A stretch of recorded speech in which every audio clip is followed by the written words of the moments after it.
Get the back of my head? Yeah. Alright. Right? Yeah, it's your best feature. I know that. Okay, so guys, keep gaining balance because we got a lot to go through. I think I'll speed up through the rest of this, so we'll get through it. So, in addition to presenting Chianti and Super Tuscans, I wanted you to taste and us to move because it's a very important area for us to sell, and we do sell a lot of it. Move to another area of Tuscany, which is the town of Montalcino, and the most famous wine of Montalcino is called Brunello di Montalcino. So that's why you get the name. So sometimes you may hear me or read me in an email talking about a town, Montalcino, and the wine from the region is called Brunello di Montalcino. So where is it? Well, if you were looking at a, of course, perfectly accurate map to Chianti and Chianti Classico, if you've got the town of Siena and you go south, and you go south by about 60 kilometers, so maybe about an hour by the crow flies, you're going to meet the region that is Montalcino. Now, Montalcino, being further south, means that it's warmer, it's close to the coast. There's only one mountain range that separates it from the coast, and it's based on the hillside town of Montalcino. Now, nicely enough for us, and one of the interesting things is, if we think about the town of Montalcino, geographically, it almost entirely forms a square. So, if we've got this map of Chianti, and we've got, or excuse me, of Italy, and we got Siena, and we just moved to the south, we get Montalcino right there. And Montalcino nearly forms a square, with nearly the highest point being in the middle of the square, and then nearly divides nicely into a couple of separate sub-zones. And I think there are a couple of amazing things to think about in Brunello di Montalcino as we taste through these. And again, I'll relate back to what I said in the first, which is the flavor profile, and then also the history. So let's just construct a flavor profile and think about a flavor profile, especially having just moved from the Super Tuscans. And for that, I wanted you to taste Gianni Brunelli, the Rosso di Montalcino, which should be in your left-hand glass. Now, I know that's a confusing name, given that we're tasting Brunello di Montalcino, and the woman's name is Gianni Brunelli. So you get Brunelli Brunello, but that's the way it is, because that's her name, and that's what she's making. So Brunelli Brunello. Now here, when you taste this, I think this is a very interesting one, especially moving out of the Super Tuscans, because I think you get that real bright cherry fruit to it. You also get the sense of herb or savoriness to it. And then you don't really have the presence of new French oak, which we had in the last 4 wines, which gave it a darker, more voluptuous, more rounded, but certainly that black fruit character. So a very different character to these wines, and I really wanted to present this one to you first. Now, one of the interesting things about Brunello is that Brunello, or there are lots of interesting things, but one of the interesting things about Brunello is it has a very long history, but that long history is really based on one producer, which is Biondi Santi. We occasionally have Biondi Santi in the store. The winery has changed ownership, so I'm waiting to see what happens with the wines, and the wines are also very expensive. But Biondi Santi can lay the claim to making Brunello di Montalcino, being the only producer to make Brunello di Montalcino for over 150 years. Now, way back in the day, Mr. Biondi Santi decided that when Montalcino produced the best Sangiovese, he would make Brunello. So he is the person who designated Brunello.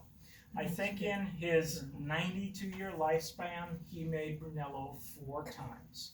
And there was no one else in this village making Brunello. So he was the sole and only one making Brunello.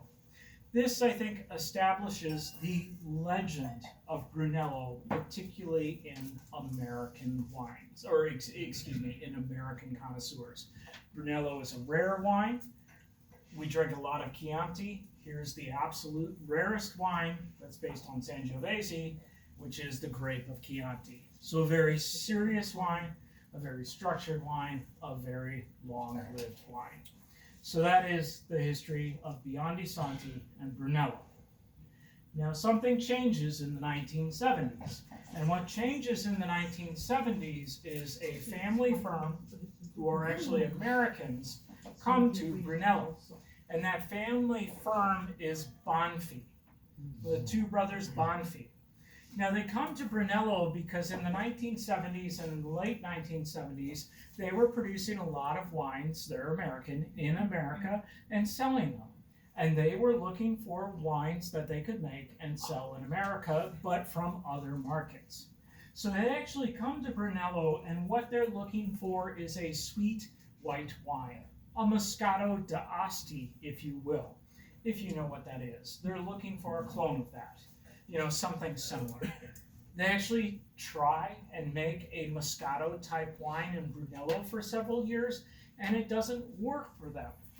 And so what they do instead is graft over, and they start making Brunello. It's actually an amazing and a huge success in America. So Biondi Santi was the first, Bonfi is the second. And Bonfi, commercializes it and makes a huge amount of Brunello, and it takes off in the US. So if you've seen the little soldier on a Bonfi label with the sword, that's actually the Brunello that makes Brunello what Brunello is today. Now that happens in the late 1980s, but we can accelerate to 1996. So in the late 1980s, or even before the late 1980s, before Bonfi, you have about 4 producers making Brunello. In the late 1980s, you have about 16 to 30 making Brunello. By 1996, you have 200 producers in this zone making Brunello. So it's become much more of an open, much more of a commercial success. One of the other amazing things about this commercial success, maybe because of the Bonfis, maybe for other reasons, is that 75% of the wine from this region comes to the United States. So this is a region that is exceptionally tied to the United States and exceptionally tied to what we drink. So if you go there, this is a region of Italy where essentially everyone will attempt to speak English to you. I mean, Italians are amazing for hospitality, but we all have a little bit of fear of not speaking the language. In this region, we are such strong and prominent buyers, at least, before 2020, that here is a place you can go and you will always be tasted on Italian wines. It's a huge export market to us in the United States. Now, the other thing that goes along with that is it never really, even though it shares the same grape variety, gets tied to Chianti, and it never gets tied to Super Tuscans. So all of that hot mess that we just spent an hour and 45 minutes talking about doesn't necessarily belong here at all. There is no grape blending going on here. It's 100% Sangiovese. They call it Sangiovese Grosso. There is no Super Tuscans. That movement doesn't start here, hasn't started, or does, will taste a little bit, but by and large isn't here. It is Brunello di Montalcino. Now, let's not do that. Let's taste the Brunello together.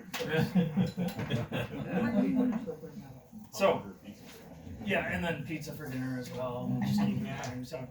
So if you taste this and smell this, again, reflecting on the last flight that we had, here the flavor profile is very different. Aromatically, I think it's more high tone, more red fruit, no black fruit to it, no oak showing. On the palate, more stiff, more quick, more acidity to it. I don't think it necessarily shows more tannins, but it's certainly dry enough. And then also with her, she's a traditional producer, so this has spent 2 years in old oak barrels. Actually, if you get a chance to go to her winery, she's an amazing visit, because even though she really only produces 2 wines, Rosso and Brunello, 3 if it's a Reserva, since there's 5 years of production at any given time in barrel, you are tasting at least 15 wines when you go. So there you go. She, I think, is one of our most dramatic producers. It is a woman who makes it. Yeah. We did the last 2 vintages sell out of all of the Brunello. We came close to selling all of the Rossos, so I think there are 11 bottles of Rosso left. I wanted to show it to you guys in case you see it on the floor, in case you see it in coming vintages where there might be more. This is it. This is the label, so know what it is. I think it's an amazing Rosso. Cool label. Ben, you never share the Rosso with us out here. No, Occasionally get the no, Brunello. that's not true. It's right We have there. never gotten the Rosso here. It's right there. It's right there. There are 11 bottles that you can share. Yeah. Do we I have saw him do Rosso? it. Yeah. Okay, normally he never shares it. That's the Yeah. answer. Yes, I know, because I love Brunelli stuff. Okay. So before I go on to the Casanova Denari, and you got a little history of Brunello, let me just give you a touch more about Brunello and this wine, the Rosso, and then we'll move forward And the Fellini. on it. And the what? The Fellini. And the Fellini. Yeah. The Fellini is, oh, the Fellini is next. Let's drink the Oh, Fellini. yeah. Look it. Have the Fellini. Don't spit. Where are you? Okay, so in this area of Brunello, long history, now American influenced in terms of where the wine is going, but also very Italian. With its names that are going on here, Montalcino is the town. The zone around the town, the wine zone, gets the name Brunello di Montalcino.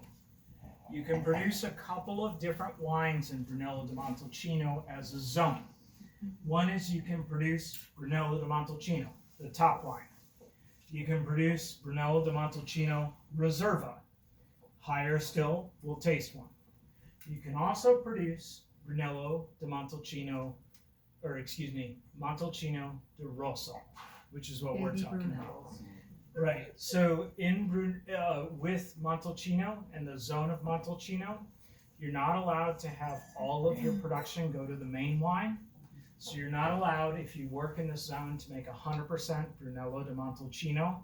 You have to, and you're forced by law, to declassify some of your wines into a lower designation. That lower designation is called Rosso. So if you're a producer who's making a lot of wine, that's no problem. You just declassify into Rosso, that's fine. You make a Rosso, you make a Brunello. If you're a producer who's making a lot of exceptional wine, that becomes a problem because all of your wine could be Brunello, but by law, you're required to shift it to Rosso, some of it to Rosso. So you'll see in some of our producers, the Rossos will sell out faster than the Brunellos. She's coming close to that designation because this is and would be and could be 100% Brunello. It's made in the same way. She just oaks it less because by law she's forced to, but it's half the price of the Brunello. So all it is Brunello with half the oak, released earlier, not by her desire, but because that hits the legal designation of what she has to do via production. So when we start selling Rosso and you see email specials on it, Rosso di Montalcino, it'll be one of 2 different ways. Sometimes it'll always be because I like the wine. Sometimes it's because the producer makes a lot and just declassifies to declassify. Carpaccio is famous for this, and I love Carpaccio's cheapest wine. Other times it's sort of like Burgundy. The cheapest wine is simply forced declassification, and thus it goes out the fastest.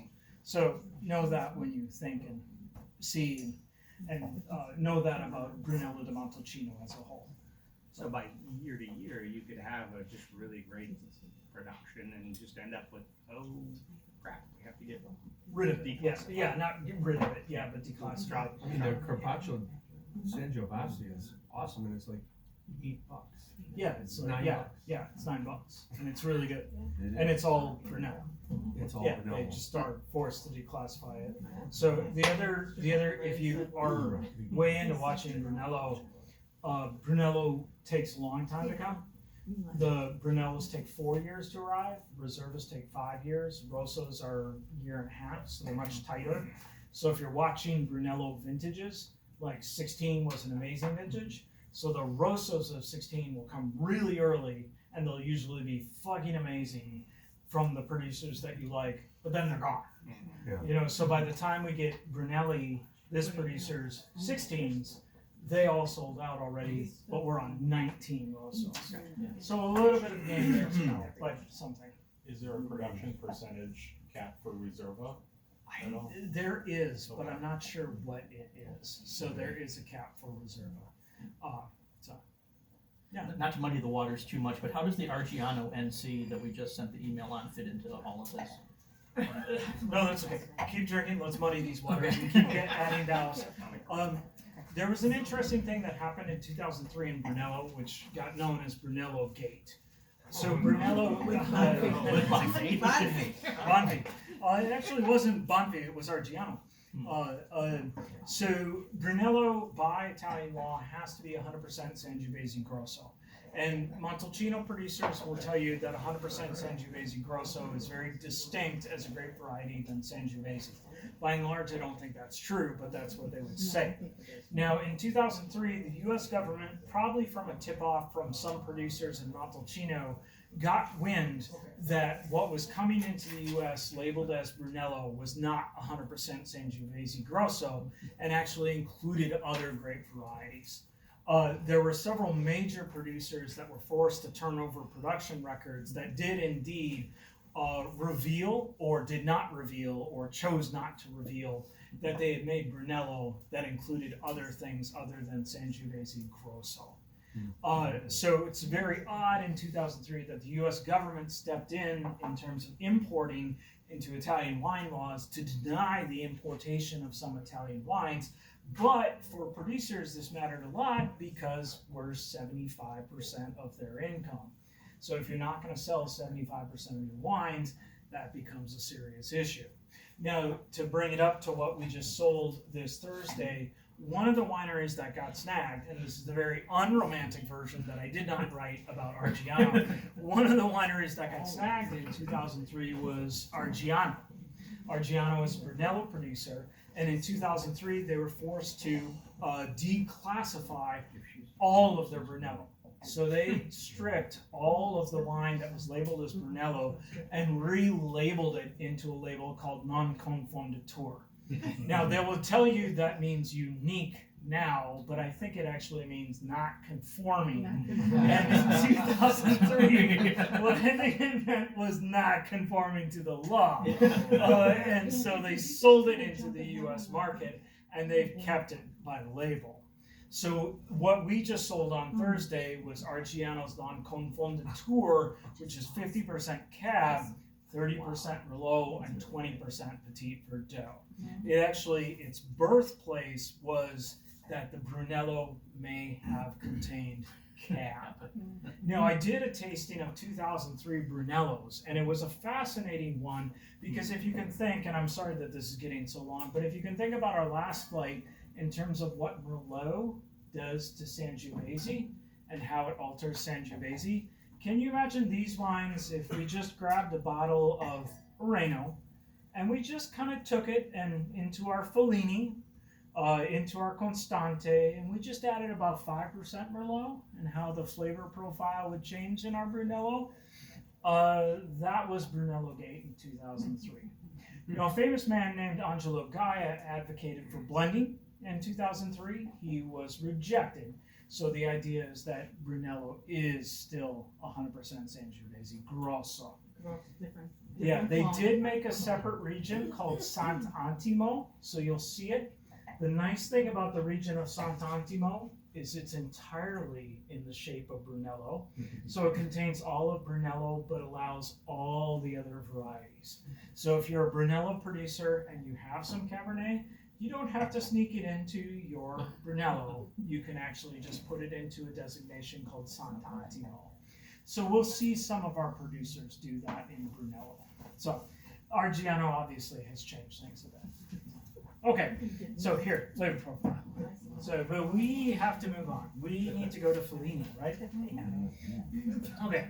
And everybody moved on without you. Sorry, I this is where I stalled out and I'm like, Jason, we're gonna need pizza.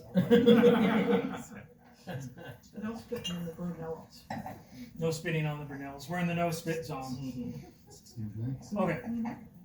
So here, Fellini has been a major producer for us. I've actually sold Fellini since the 1997 vintage. So it's a one that's very important to me. I think our motif of flavor profile means a lot here because this is not a flavor profile like Reno. This is bright, it is fresh. I think it's soft on the mid palate, but certainly really acidic on the back. This is a wine that got 99 points, so there are other people who agree with me, but this is a wine that's really destined for your cellar. We sold as much as we could. It's a very high price point. It's gone up over the years, but I think it's a really dramatic wine. So it's one that will be here, and it's one that's very important to us. Now, what I'd like you to think about is taste the Fellini, and then rapidly taste back and forth. You've already done it. The Casanova di Neri. And think about the flavor profile of those two, the difference between those two. Because I think it's, even though our palates are dulled by having 13 different Sangioveses, those two are so different than one another. And there's two good reasons for that. And there are two good reasons for us to think about. And there are two good reasons for us to talk about on the sales floor. And when you visit, again, you guys have visited, but if you haven't visited, this is a very easy area to get to and very welcoming. There are solid reasons that you can experience this. So the hilltop town of Montalcino comes with different geographic areas. And in 2003, when I was doing that tasting, you can explore the different geographic areas and you can taste them and you can feel them. The most historic geographic area is this one, and it's tight to the town. It's where Biondi Santi is, it's where Fellini is, it's where Constanti is. These wines tend to be linear, forceful on the palate in terms of their acidity. They tend to have higher tannins, they're direct, and they have very high perfume, and they're very long-lived. But they're lean, forceful on the palate. So you'll feel that when you taste wines from that region. Now, Casanova di Neri is actually up here. It's one of the, so if you're coming into town and you're coming from the Siena or the south, you'd probably come in on this road where you see Argiano and Carpazzo first, but you can also come in on this road and you'd see Casanova di Neri. This region is flatter, and because the soil type is more rich, you get wines of warmth, you get wines of power, you get wines of richness on the palate, and you don't have the same acid character to them either. And I think that always shows on Casanova di Neri. Now, when we go to sell these wines, Casanova di Neri, Fellini is now kind of prized, but for many years when I was selling Fellini, because of its flavor profile, you get like 92 points. It would kind of be, like, if you really want lean, hard Sangiovese, here you go if you're into S&M. Whereas Casanova di Neri was always, I had to throw it in to wake you guys up. Whereas Casanova di Neri achieved Wine of the Year. It was powerful, it's rich. Frankly, when I talk to most of our Brunello customers, this is the kind of Brunello that they expect. Dark fruited, full on the palate, weighty, gutsy. So whereas Brunello may have shifted a little bit to being a little bit leaner, this is the kind of Brunello that I think they expect, that I think they want this kind of powerful character to it. Maybe I'm wrong, and I'd love your feedback from what you get on the floor, but this is what Casanova has been doing for all of its life. Please don't think that I think Brunelli or Fellini or Casanova is better than one or the other. I've actually met Casanova di Neri's winemaker 3 times. He's an amazing guy. He loves what he's doing. He doesn't speak English, so he's always calm and quiet. When he got awarded Wine of the Year, he had no idea what the fuck was going on with him because he suddenly was like a rock star. And he just makes this Brunello. So this is Tinto Nuovo, but you feel it. It's different than the Fellini. It's darker, it's powerful, it's suave, has the oak treatment. You know, I think it shows you what I think a lot of people think of in terms of brunello. So, and it shows that to you immediately. So, the other thing I would say is we talked a little bit about the zones there. Obviously, the thing that's missing is winemaking style. So Casanova di Neri, they're choosing to ferment that in New French oak. It gets 2 years in New French oak. They're choosing to get it riper, so more extracted, more alcohol, more powerful. Yeah, go ahead and start sending the next wines. Whereas Fellini doesn't do that. It's all old Slovenian oak. It's all old cask. And this isn't on the list. No, that's bonus. Yeah. Bonus. Yeah. Start with bonus. Start with the bonus. Right? Yes. Yeah. You say so. Start with the $120 bonus. This was the I'm so 910 bored. right? Yeah. Bonus. So the other thing that happens in Brunello is winemaking style. And winemaking style exceptionally changes what these wines can be and what they are. And I think you see that and taste that between these two.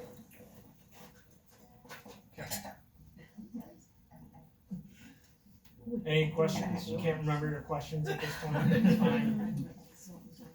So you see Write the them down and velocity send them. on both of these, right, and you can see the velocity, yet I think, the Casanova,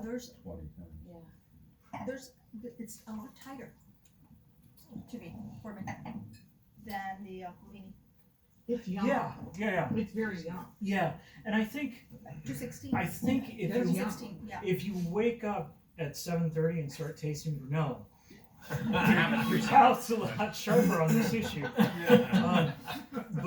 But I think one of the things that goes on there is ripeness of fruit and how that carries into acidity and tannin versus ripeness of fruit and if they've used new oak. Okay, so You know, the difference, yes. I mean, the same vintage, yet different Right, treatments. Right, so like Fellini to me has that high perfume, but is underripe.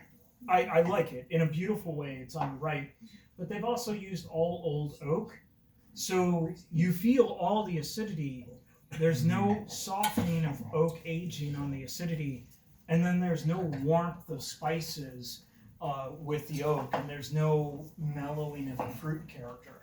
It's all Sangiovese, all high strung, really beautifully, but really in that way. Whereas Casanova di Neri, you get more concentration of fruit on the front end.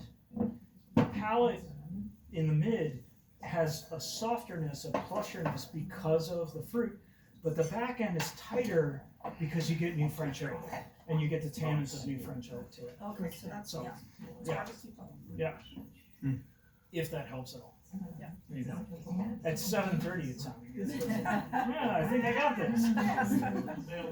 Yeah, nailed it. I'm alone. 7:30.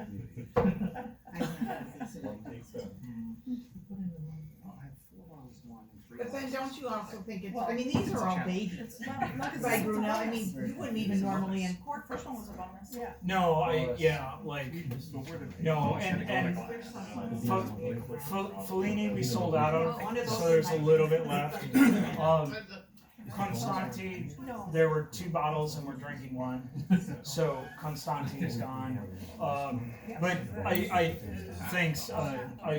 I wanted to show you those 2 because Fellini we've been with for a long time, but it's actually Constanti, that brown label.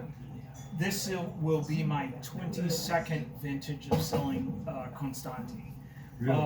Yeah, so I approached the supplier and I said, I know Left Bank only has 2 bottles left, but to me, to have you guys know Constanti is important to discuss and share. Maybe in a coming vintage, they'll have a better harvest, so there'll be more Constanti around. But 22 years is a long time to stay with one wine. So, yeah. Wow, you are making it. That's okay. Here's your first Maurizio. Okay. I'm making a mess, I'm so Oh, sorry. that's all right. No worries. So what's our first wine? Bonus wine. Bonus wine. Constanti. Yeah. Constanti. So this, so it's a brown label. Yep. Okay. Consonant. Constant. Constante. Constante. The name of this wine is Conti Constante. No, it's not on the list. It was an ad that I wasn't sure was going to come because it's so allocated, and then the producer phoned it up for it, and I was like, thank you. So Fellini and Constante are two. This guy are two very, very traditional producers. So Fellini and Constante are two very traditional ones. Constante is the one that's been traditional for its entire life. We have here in this store a book by Victor Hazan. He's was Marcella Hazan's husband, the famous cookbook author of Italian food. If you look up Italian food, her name will come up. He wrote a wine book in 1982 about Italian wine, and his comment about Brunello in general was, if you can't find or you can't afford Biondi Santi, you should have Constante. So that started me on Constante, and I've actually sold Constante since the 1995 vintage. I wish I still had Constante from the 1995 vintage, but I don't. So here is one of Brunello's most traditional producers. They're in this area of the zone, so a very traditional area to making it. It is no new French oak. It is all old Slovenian oak. It's 4 years in oak before it's released, so not bottle aged. So all 4 years in Slovenian oak, and I think a really beautiful, long-lived expression of Brunello. Again, this is sort of a little bit of me masturbating in public because we have caught your attention, because we have one bottle to sell. Did you notice we saved some for you? One bottle to sell, one bottle to yeah. Region there, how big is that? Not big. So Pat asked a great question, which is the region. How big is this region? So again, go there. It's a wonderful region to visit. And if you go there, this is one of the few regions where I can probably get you wonderful appointments. So if you head the hilltop town of Montalcino, if you head out the winding road, Gianni Brunelli is right here. She's 7 minutes out of town. Wow. Schiacci Piccolomini, I couldn't get it for this tasting because it's sold out, but we would sell it. It's right down here. Ujuli area is right there. Over here is Brizio. Brizio has a wonderful guest house. I'm not saying I can get you free reservations, but I'm saying that there is a possibility. Brizio to Ujuli area, 10, 12 minutes. Okay. Wow. Poggiolandi, if you ever see us sell it, it's important to us up and around the town, 20 minutes, but only because you have to go up and around. Okay. I haven't been to Casanova de Neri, he's come to us, but Fellini and Constante are all right in the town. And the town is walkable, so you can walk the town. So it's pretty close and tight. So. Okay, so Constante, taste this one. It's important to us. We always sell out of it. I love it. How much is it? Yeah. 120. It's been cheaper, but you know, nowadays. For someone like you, dropping the bucket. What kind of bucket is that? That's a big bucket. Big bucket.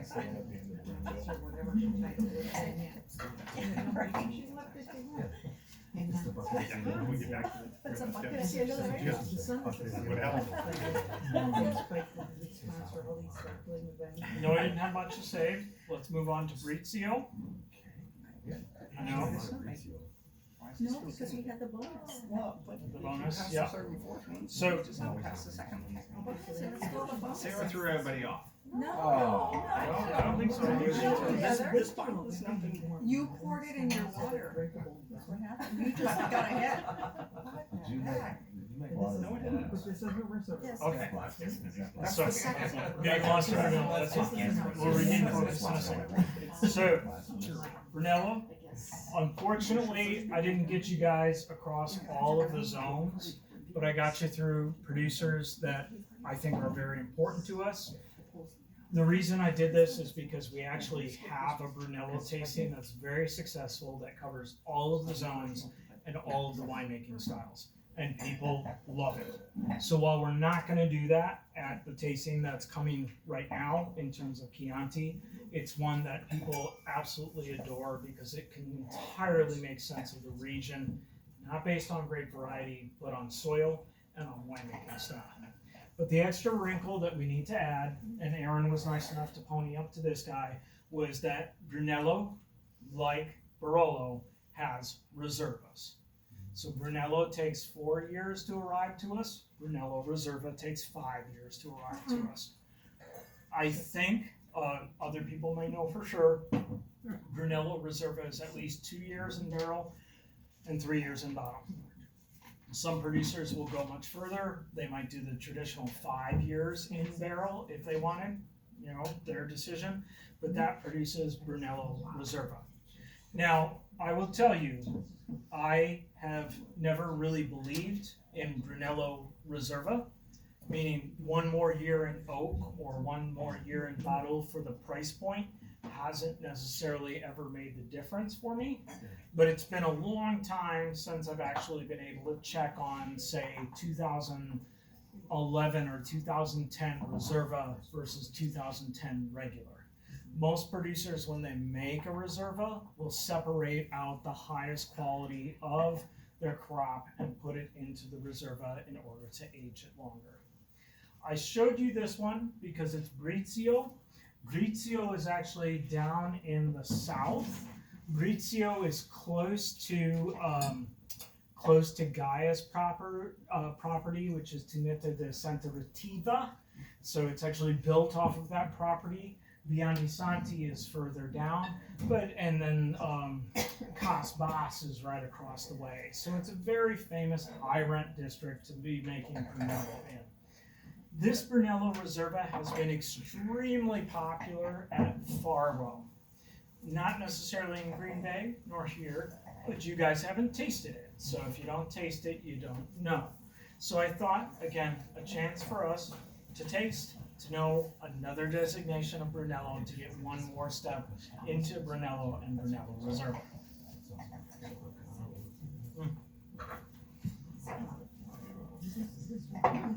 That's beautiful. Yeah. Okay, do you all have, and I'll try and do you all have Boscarelli and Just getting Polenzino? around. Yeah, It's coming Polenzino? around. we have it. Yeah. Oh, Got stuck. Polenzino. No, the Polenzino, Boscarelli's coming around. Okay. Boscarelli's coming around. Justin had it. Justin's. Justin, quit putting that German cheese on your wine. Because we kind of went up, Ben went at it circus. That's why. Quick question, they leave 5 years in barrel, do they also age it in bottle, or do they just release? Depends on producer. We could look that up, what the requirements are. I'm not sure, it's not 5 years in barrel, but I'm not sure if it's 3 or 2 years in barrel plus bottle age. Yeah. So we could look it up and see. Certainly some producers I know will go all the way. Like, no, we do 5 years in barrel and that's our reserve. I don't think many producers do that. And it would be super fun to do a tasting, and it would have to be a tasting when I could actually do it because the line is here, meaning the 16 sold through of, if we take a look at 15 Reservas versus 15 regulars and see if there's a difference. It's been a long time. In 03, I did the tasting of looking at, or excuse me, with the 03 vintage, I did a tasting of going through all the 03s that I could find. We did 21 Brunellos of 03, sort of poking at the issue if they're blended. And I did then, I think with the 06 vintage, Reservas and not. But our thought was by and large the Reservas really weren't worth it. But we weren't looking at Reservas 10 years on. You know, so if Reservas are built to be 10 to 15 year wines and we're looking at them at 3, 5, or we would be looking at 5, 6, 7 years old versus their non-Reserva counterparts, are we looking at them in the same way? Get the right town. Yeah. So, but amazing to explore, amazing to taste. You know,